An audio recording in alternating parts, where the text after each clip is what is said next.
Yes, social media is a environment that I think has a lot of that. It's really interesting as I can reflect on it. I keep my distance from it right now just for my own well-being, but the bulk of the bullying and abuse that I was experiencing in social media and online was when I was pregnant with Archie and with Lily and with a newborn with each of them. And you just think about that and you to really wrap your head around why people would be so hateful. It's not catty, it's cruel. Why you would do that, and certainly when you're pregnant or you have a newborn, we all, as moms, it's such a tender and sacred time. And I think, you could either succumb to it or nearly succumb to how painful that is. And maybe in some regards, because I was pregnant, that mammalian instinct just kicked in. Do everything you can to protect your child and as a result, protect yourself too. But, I think as we look at what's happening in social media, there is so much work to be done in terms of keeping people safe. That starts as we see what's happening with children and their exposure to things, but also just creating these habits that what I find the most disturbing, frankly, especially as a supporter of women, is how much of the hate is women completely spewing that to other women. And I cannot make sense of that because I understand that there are certain platforms. Look, today's a really good example. This is being streamed on one of those platforms.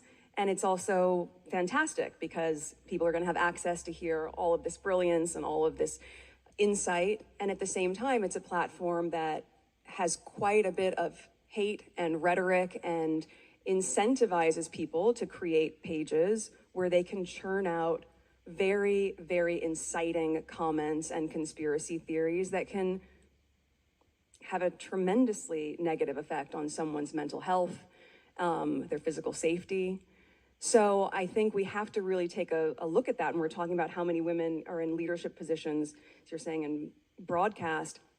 There are a lot of women that are at the highest level, executive level, who are great champions of women, who are great philanthropists, and they are working in these spaces, and yet they're allowing this kind of behavior to run rampant. And at a certain point, they have got to put the do's behind the say's and really make some changes on a systemic level. And then, on the flip side of that, we have a responsibility in all of that. The systemic change has to happen at the same time as the cultural change is happening. Because if you're reading something terrible, terrible about a woman, why are you sharing it with your friends? Why are you choosing to put that out in the world? What if it was your friend or your mom or your daughter? You wouldn't do it. And I think that is the piece that is so lost right now in what's happening in the digital space and in certain sectors of the media. We have forgotten about our humanity.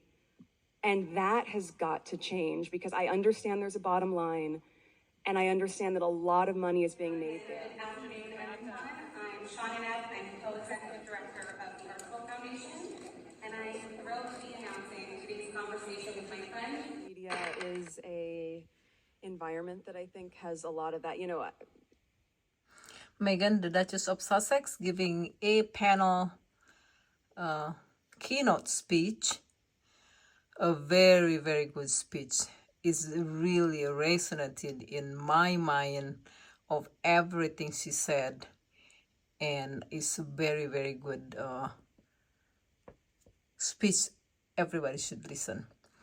And this is the West by Southwest in Austin, with the rest of the panel, and which is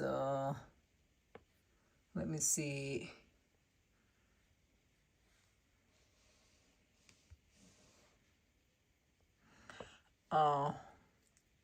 Katie Couric, Brooke Shield, and two other ladies. I'm sorry, I forgot their names, but they are very, this is a very powerful event for the woman, for the International Women's Day.